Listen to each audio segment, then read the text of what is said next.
to get Karamazov.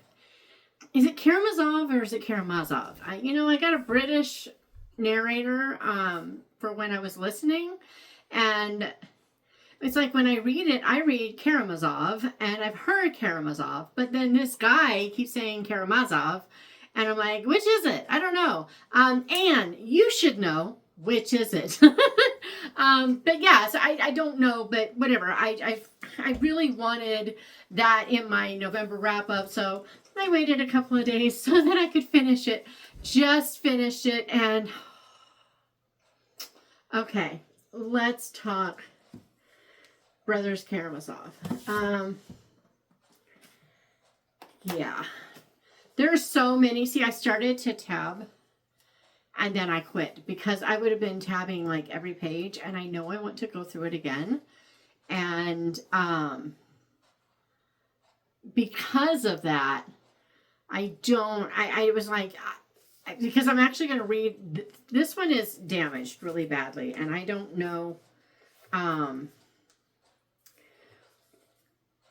don't know why, but because it is so damaged, I'm actually going to use this one. I'm going to highlight the heck out of it. I'm going to write all my notes in it. I'm just going to annotate this thing until there's nothing left. But my mom wants to read it, and I know she won't appreciate that. So I decided not to. But let me see what a couple of these were, just to make sure there's nothing I wanted to share. This one, this is probably the one that got me the most. I was just like, wow. It says, above all, don't lie to yourself. The man who lies to himself and listens to his own lie comes to such a pass that he cannot distinguish the truth within him or around him, and so loses all respect for himself, for others, and having no respect, he ceases to love. And in order to occupy and distract himself without love, he gives way to passions and coarse pleasures and sinks to bestiality in his vices, all from continual lying to other men and himself. The man who lies to himself can be more easily offended than anyone. You know, it is sometimes very pleasant to take offense, isn't it? I feel like that has become the mantra of modern society. It's like, yeah, let's just, And then over here, this one man says, I'm afraid to die. And the response is, fear nothing and never be afraid. Don't fret. If only your penitence fail not, God will forgive all. There is no sin, and therefore no sin on all earth, which the Lord will not forgive to the truly repentant. Man cannot commit a sin so great as to exhaust the infinite love of God. That line, oh my gravy, is so good. I mean, I want to embroider that across my entire wall, just make this giant tapestry, because yes. So here's the deal. This book is a chunker. It's like 700 pages. I don't even think it's like the biggest one of the ones. Oh, I didn't pull my things out. I don't think it's even probably the longest one he's written. Maybe it is. I don't know. But I mean, it's a chunker, but it's a really, on the one hand, simple story. You know, you've got a father, you've got his 3 sons, and you've got the influence of the father on the sons.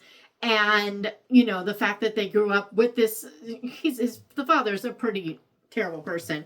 And they grew up with him as the father and without a good mother. And, you know, that effect on their lives and who they are and who they become.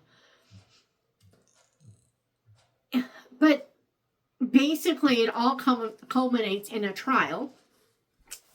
And the trial, what I found fascinating more than anything, was the very end. I mean, I enjoyed the story of the book, but the story isn't what gripped me. But at the end, the very end of the trial, you've got the prosecutor making his final arguments, and then you have the defender making his final arguments. And they're both using the same evidence for their arguments. And it was genius to see how you can take the same pieces of evidence and even the same words and flip them in another way. And that was the defense attorney's biggest argument. He was like, we have nothing with which to prove anything. it's all in how you see the evidence. And because we don't have any proof, we can't condemn this man. I got to the end. I don't know if the guy did it or not. Deep down, I feel like he did.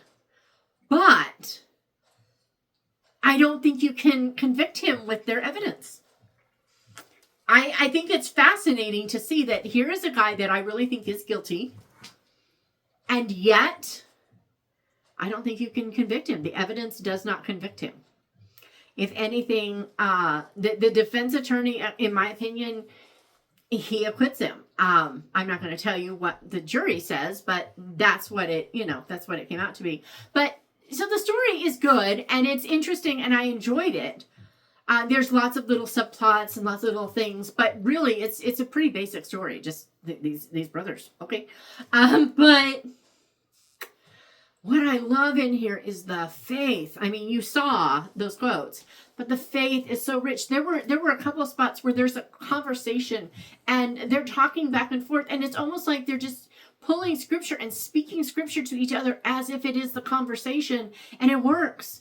And it reminded me of Shakespeare's even the devil can quote scripture to his purpose. And it's not being used in a nefarious way in here, but it does kind of show how that can happen.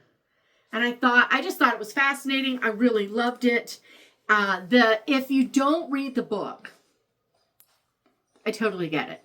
It's a lot, and not everybody's going to love it. I am now, I want to go all in on Russian literature after reading this, so that was my take. But if you don't want to read, I recommend finding the scene online with the Grand Inquisitor.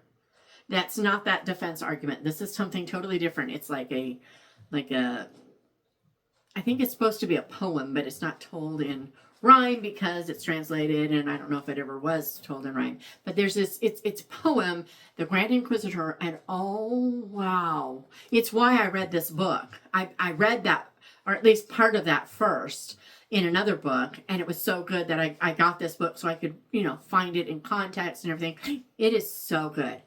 It is so good. So, yeah, worth every second. I owe Chantal a thank you for a book that intimidates you for the November Read Your Bookshelf Challenge, because yes, it intimidates me, and yes, I read it, and it would probably still be sitting on the shelf if that prompt hadn't been there. So, yeah. It's one of those, I want to read that someday. I'll just grab a copy while I see a cheap copy. I think I paid like $5 shipped, and it probably cost them $5 to ship it. So there's that one. I'm going to do all my physical ones first, I think. Then I read The High Country Hymnal by Ashlyn, Mikayla. I had planned on reading just a couple of, the little pages a day, 2-3 pages a day, because they're really short. And instead, once I got going, I was over halfway through before I realized it, and I was like, fine, forget it. I'm just going to finish up the night. Yeah. And so I just read it that night, and that was really cool. There were 3 things I marked. Let's see if I want to share any of them, or, there are 2 poems, so I'm not going to read the whole one. But I am going to read this verse out of It's True North. And just this one verse I'll read. It says, "How many times do we flounder and fail, twisting your truth to fit our crooked trails? But even when we try redrawing the lines, your finger points north in a standard sublime." Yeah. Just, it was just really encouraging. Maybe I read it at just the right time, or maybe it really is as amazing as I think it is. It's not the most amazing thing I ever read. I'm not going to pretend that. I'm pretty sure I did give it 5 stars because it touched me. It was really encouraging. It'd be an awesome gift for someone who loves hiking, nature, mountains, trees, etc. But yeah, it says poems for the mountains, the valleys, and the in-betweens. And yeah, it just loved it and totally recommend it. I've talked about this recently, so I'm not going to go into a whole lot of it. Christmas Camp. So I'm going to read out kind of my summary of this, and then I want to talk about something I haven't talked about in my, when I've been discussing this lately. So I'll give you those two things, and that's all I'm going to give you, because I've already talked about it. Total Christmas, all the vibes, bring people up to the snow to have a white Christmas for the first time in their lives while they're going through tough stuff. That's the story. Okay. There's lots of family drama. There's lots of, stuff in the past that comes to the future and all that. But there are two things. Number one, I said, if you love books full of family secrets, people helping people, and embracing Christmas with all you've got, sprinkled with a comforting coating of God's grace, this is definitely the book for you. Also, in here, at first, I did almost give it 4 stars, because the guy, I can't remember his name. Does it say? Tom kind of has what I feel like are some over-the-top endearments for Julia, the gal. I mean, I don't think this is one, but if he had said, my precious one or something, I'd have believed that if you told me that was in there, I'd believe it. I don't think it is, but I would believe it if you told me, because to me, they feel very over the top, and I'm like, but then I remembered he's a writer, and I started looking at the way he spoke and he said things to her, and I realized it's his writery coming out. And then I realized what a genius work. I mean, if she had done that with someone else, it wouldn't have worked. I wouldn't have liked it. It would have been like, no, But because it was him, it worked. And so because of that, I thought it was genius, and it was definitely 5 stars then. I had the one thing that would pull it down was gone.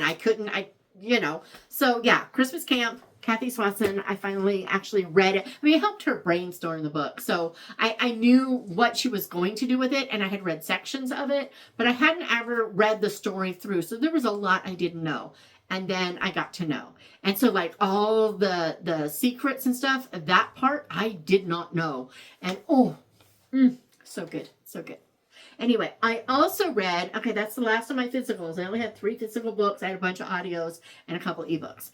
Okay, so the next one I read by Cathe was A Gold Fashioned Christmas. So A Gold Fashioned Christmas is this year's Christmas Lights collection. It's in an evergreen Christmas right now. It's the only way people can get it until like next May or June or something. But A Gold Fashioned Christmas picks up where last year's left off, hashtag Hitch at Christmas. And, in that one, she kind of created this Gold Valley place in Montana where they decided to turn everything into this big gold theme and try to revitalize the town before it just dies. All the young people are leaving, and they want to try to save their community. So they build this big conference center, and they try to go all out with this big over-the-top Western princess wedding. And they bring in a social influencer to do the stuff. And I mean, it's just lots, right? Well, in this one of the people from the event planner from the last book, this is her story.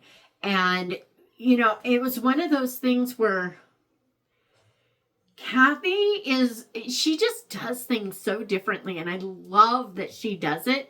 And I mean, on the surface, it feels like this should be a 4-star read until you see all the nuances and the just genius ways she does things. And then it's like, I can't not give it 5 stars. I just can't.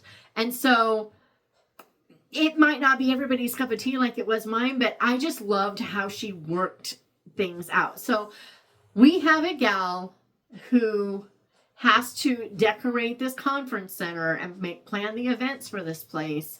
And she needs... it's like 100 Christmas trees in the burlap things, and there's a name for them that Cathe knows that I don't. Because everybody's supposed to take one home. She is not happy about this. And so she's got to go get these trees. Well, she's got this uncle who has a tree farm, so she's going to go get it from him. Well, when she arrives there to get it from him, the ex from her high school days that she was supposed to marry and didn't, he's there. And everything just kind of goes from there. And what I really loved, okay, so in a romance, there is the formula. Without the formula, it's technically a love story and not a romance.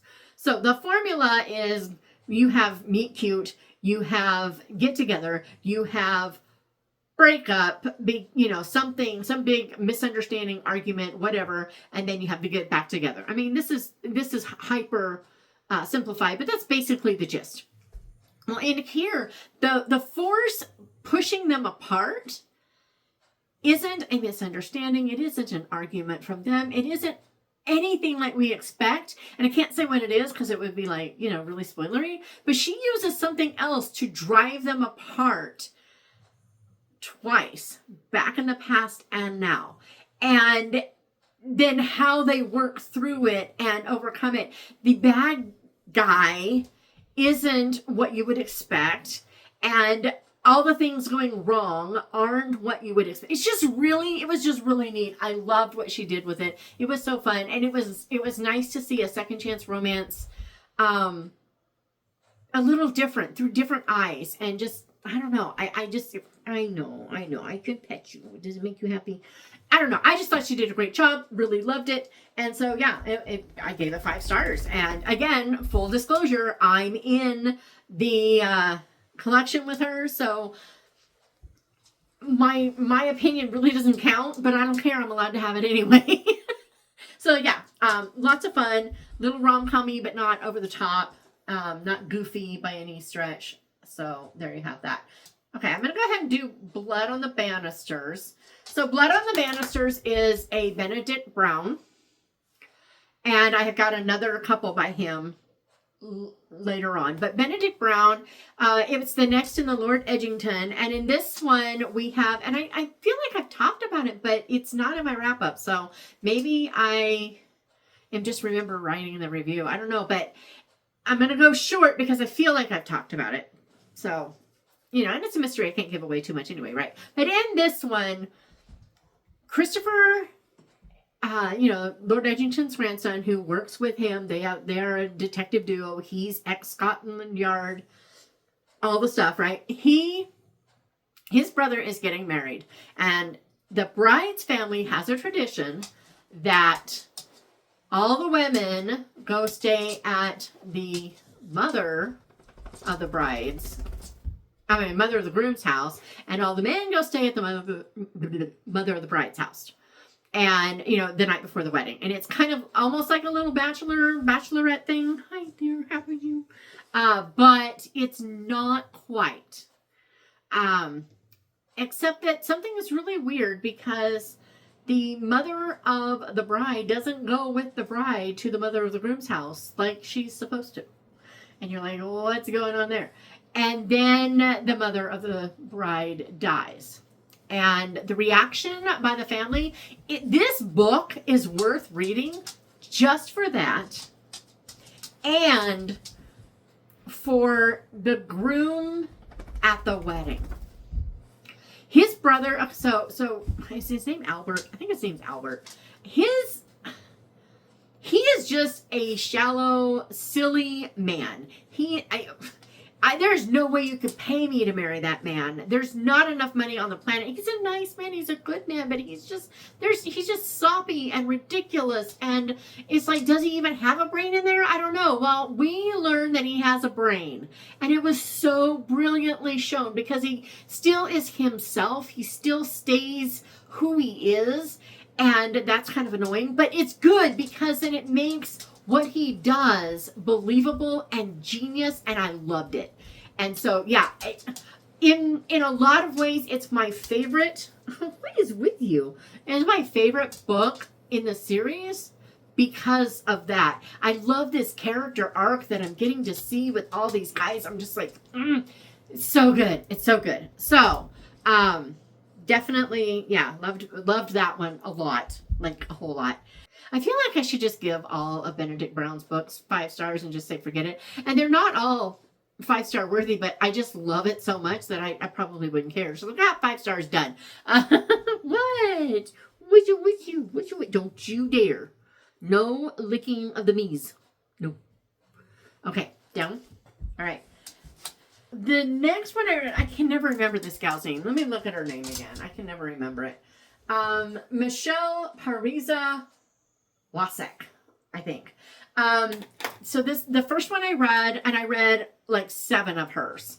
in November. And so I'm going to go rapid fire through them, but I'm going to give a little bit more in a couple. And the first one, I feel like it should be. So this series is like squeaky clean, and yet it doesn't read like one. It doesn't feel like it's announcing its squeaky cleanness in the way everything is worded. The objectionable stuff just isn't there, which is really nice.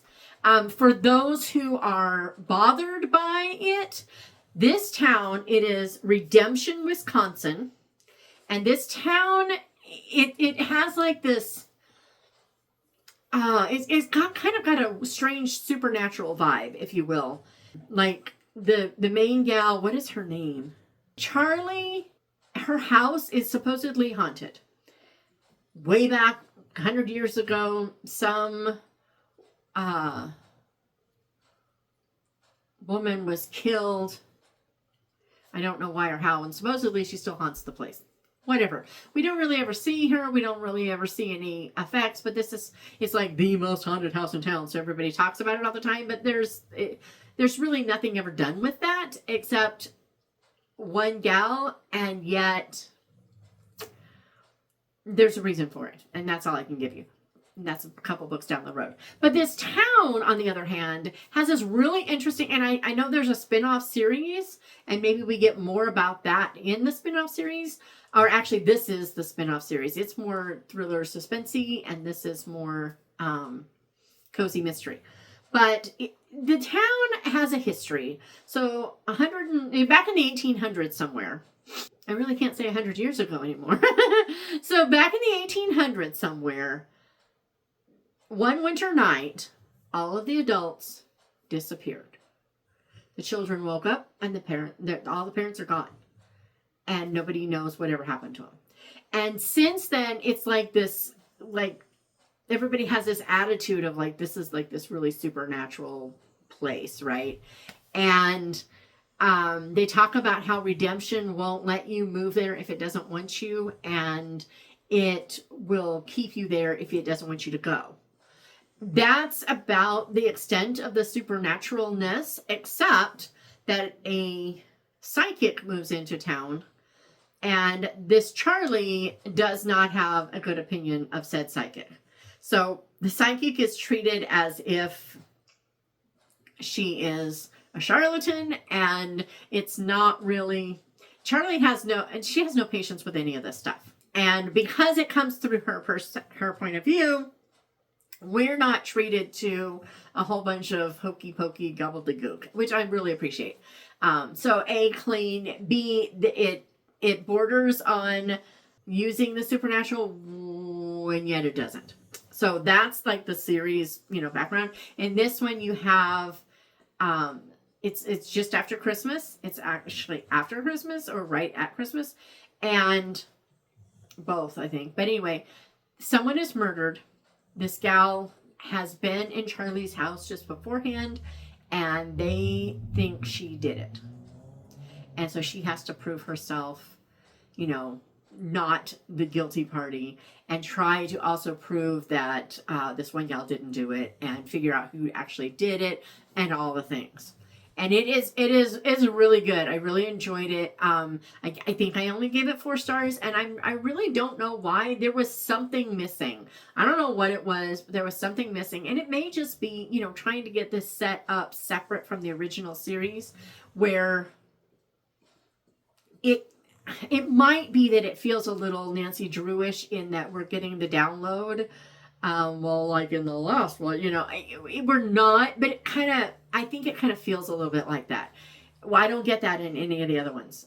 We get references to the other ones, and it doesn't faze me at all. In this one, there was just something, and I feel like it leans toward, it might be that being the cause. So it was the murder before Christmas, but it actually happens Christmas Eve, but we deal with the murder after Christmas. So there's that one. It was good. If you're looking for a Christmas murder, it would be a fun one. Not the best mysteries I've ever seen, but for what it claims to be, I think it earned 4 stars easy. Okay, next up came Ice Cold Murder. This one, she and her friend, so her friend has a will reading, that the grandma, was it grandma or aunt? No, it was grandma. That the grandma wanted everyone to come to this, cabin in the woods that they all went to. And I think it's a cottage, whatever. They go and they're all going to come, and the will's going to be read, and then the lawyer is found dead. And then they're trying to figure out what's going on and all the things. This one is kind of creepy. It's actually really creepy. And I don't know if that's because I listened to it on audio. I don't know. I don't think it would be as creepy if you were reading it, because there are these places where it feels like the house is saying, I don't want you here. That's not what it says, but that's the gist you get from whatever it's like 3 or 4 words that is like running through her mind. But because of how the narrator did it, it was creepy. It was cool creepy. But I'm walking at 2 a.m. and getting cool creepy going. So that was kind of funny. But yeah, it was just so very good, and I really did love it. It was awesome. I figured out a lot of it and then not at the same time. I gave it 5 stars. Great series. What's it? It's the Charlie Kingsley Mysteries. And that was number 2.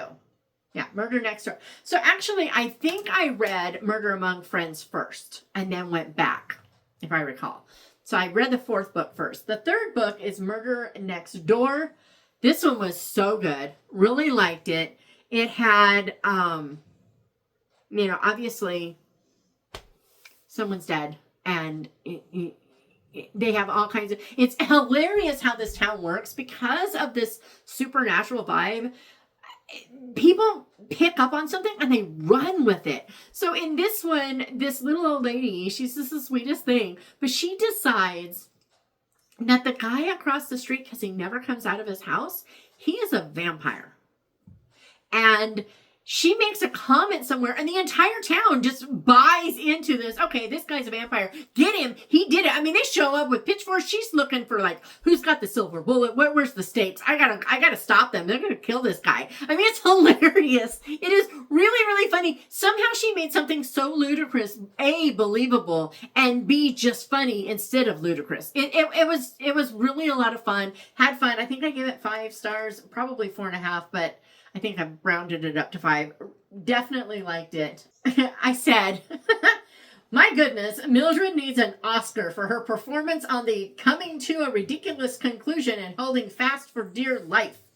Yeah. I mean, it's just, it said, I'm getting them mixed up. I did not figure this one out. I didn't. I should have, but I didn't. That's right.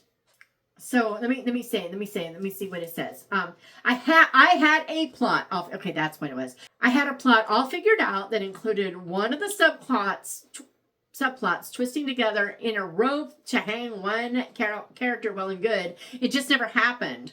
While hers made sense and fit, I like mine better. However, she did it, and what she did is got me to overcomplicate things. And that was genius, and I loved it. It was great. So Murder Next Door, super fun. Lots of, whatever. Another Charlie Kingsley, and number 3. But then Charlie Kingsley, number 4, Murder Among Friends. This is the one I started off with. And I gave this one, I think I gave it 5 stars.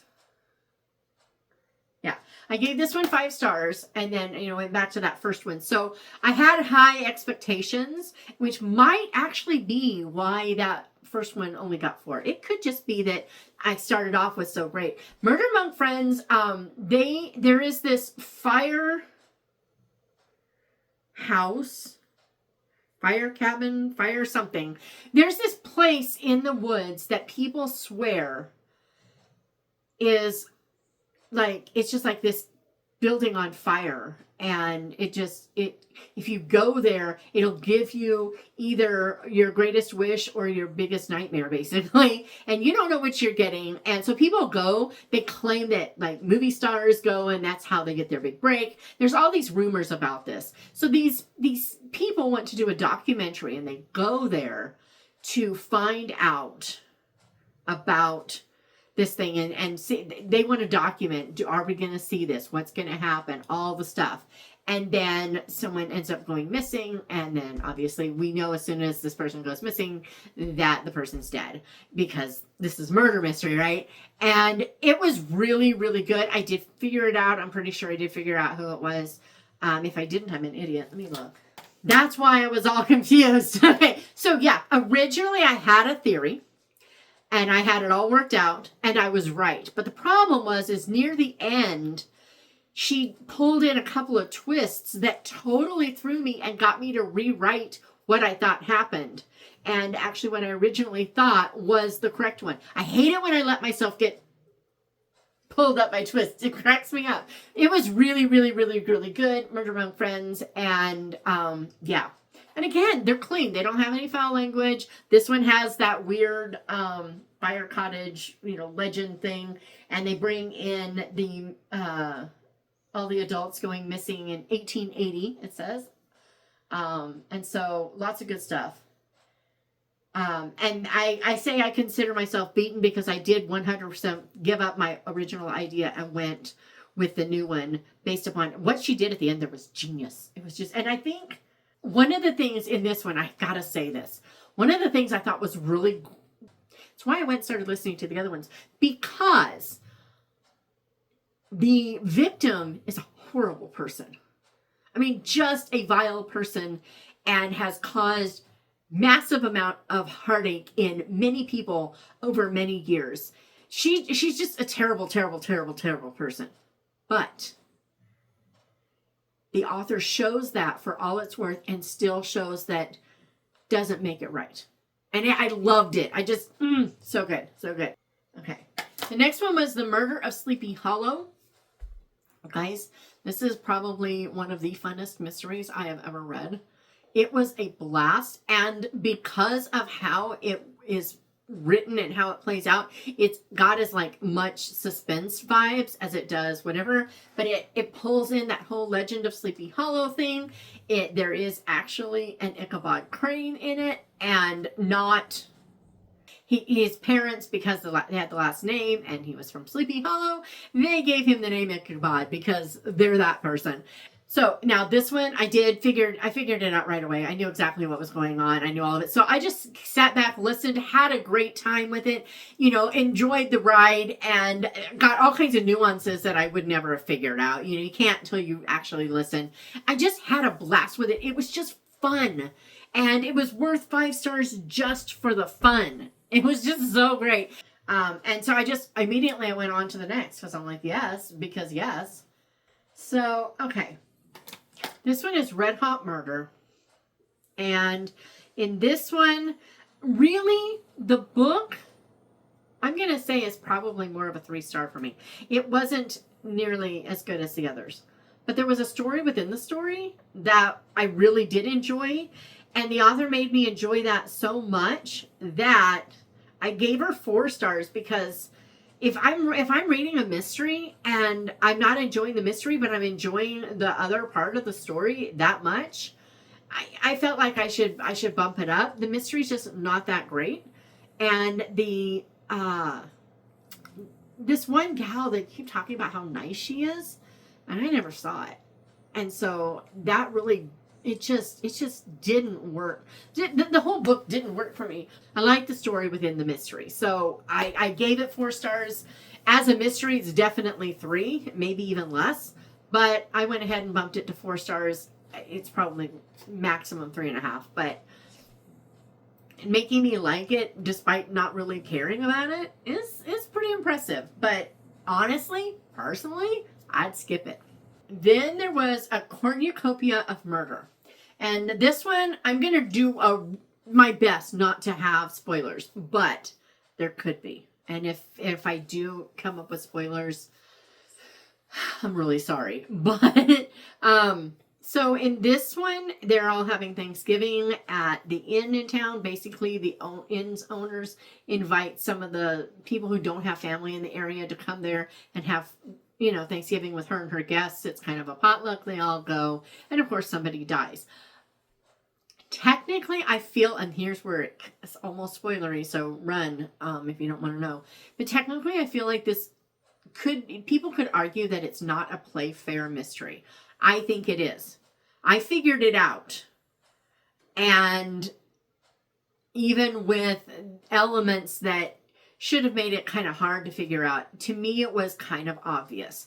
And because of the way she made it obvious, and because of the way she laid stuff out, I think it works. I think it works really, really, really well, actually. But it was a really fun, interesting, just all the stuff. I gave it 5 stars. And I swear one of those stars is just for the brilliant. This woman can write a spiteful, mean, horrible, horrible person. And she did it in the Ice Cold Murder, where you have people that are just saying just horrendously awful things to each other, just going at each other with venom dripping from every tooth. I mean, it is so bad. And yet she does it without foul language. She does it with just like stabbing home people with their own faults and perceived faults and stuff. And she does it in here too. And you're reading it and it's just so awful. You want to get in the middle of it and say, shut up, sit down. Where's the duct tape? We're done with you. And you're supposed to feel that way. And she did it so well. I loved it so much. So I am looking forward to more from her. I think this might be the last one. Pretty sure this is the last one of hers that is available. But I'm looking forward to more. Now, here we go. So Benedict Brown has his new Marius Quinn mysteries. I've been really enjoying them. But I finally read A Killer in the Wings because I'm waiting for them to come out on audio. All right. This one, Killer in the Wings, finally came out on audio 2 or 3 books into, I think it's 3, into the Marius Quinn series. But in Killer in the Wings is where we meet Marius Quinn before he does any detecting. So because of that, I recommend not starting Marius Quinn until you've gotten to Killer in the Wings. That's just my not so humble opinion. And now that Killer in the Wings is available, that it makes it work. I think that's really important. But okay, so Killer in the Wings, we meet Marius Quinn because his play is being put on in this theater, and then one of Christopher's school buddies is one of the actors, and he comes down to their house, to Lord Edgington's house. He comes and he's like, you've got to come. We've had a murder. We've had a death, and everybody thinks it's an accident, but something's not right. So they go and they're investigating this with Marius. They're convinced that this is murder, and then someone else dies, and all the things happen, right? So they've got to scrap this play, which is going to ruin Marius Quinn if the play is scrapped. So can he really be the bad guy? You know, I mean, there's just all these, but you have all these things going on. You're trying to figure out who did what and everything. I figured it out. I thought it was pretty obvious as soon as you get just this little bit of information. You're like, well, then it has to be this person, and this is why, and that's where these things fit in, and that's why those things, you know, it all just kind of came together relatively early, but it was good. I really enjoyed it. I liked this. In this one, it flips. So up until this book, Lord Edgington is kind of a Socratic teacher. He asks a lot of questions. He answers questions with questions. And he's kind of an arrogant jerk. He really is. But he's a lovable, arrogant jerk. He's trying to teach Christopher. Christopher has always been very headlong and just throws out random questions and ideas, and you know, he bases all his stuff on feelings. I saw what Edgington was doing right away. I think the reader is supposed to, but Christopher in this one, he's been given the job. You're going to figure this out. And Lord Edgington kind of takes himself and plays the Christopher so that Christopher has to kind of step up and go, wait a minute, you know, but what about, I don't get it. That doesn't make sense. You know, you're not, who are you? What have you done with my grandfather? All the things. And then, you know, he gets to do the final reveal and name the person without conferring with, you know, Grandpa as to whether or not he's right.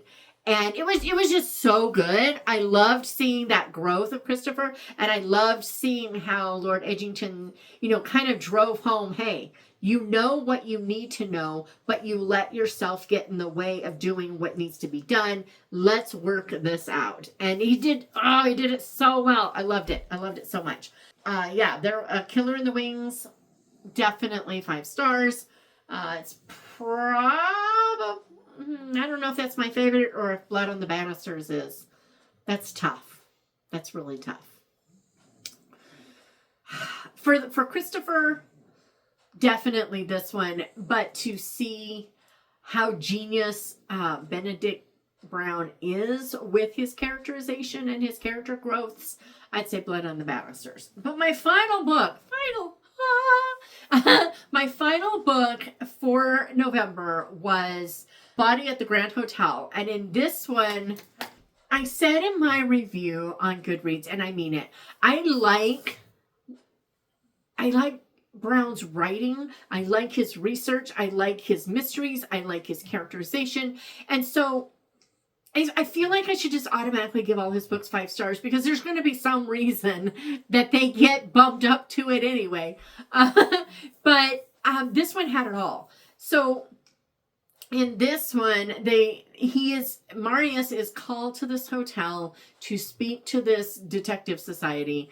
And when he gets there, one person is killed and he's got to figure out who did it and why and all the stuffness. You know, your typical murder. But there are things that are happening. And when I realized, like the 3rd or 4th time something happened, I was like, okay, I think this is happening. And if this is happening, it has to be that person who got killed.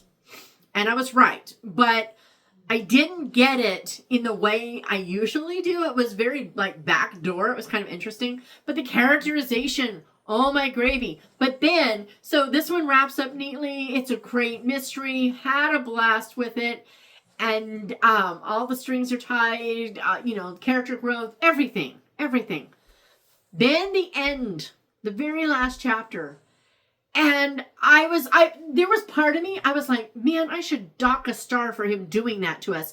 But I couldn't because he tied up the mystery. The mystery, it was like this one is like Nancy Mel, Mind Games. I'm telling you. He wraps it all up. It's done. He gets home and boom, you're like plunged right into the next one, but you gotta wait. It was like, wait a minute, I need the next one. I can't wait for this. No. But so I couldn't dock a star for it as much as I wanted to because I'm actually really happy. It's totally crazy. So A Body at the Grand Hotel, really good book, and I feel like it's a spoiler, but I have to say it anyway. So run if you don't want the spoiler. But man, this thing has a killer ending. Yeah. What can I say? So that's what I read in November. I mean, my physical stack is tiny. But, you know, I would have...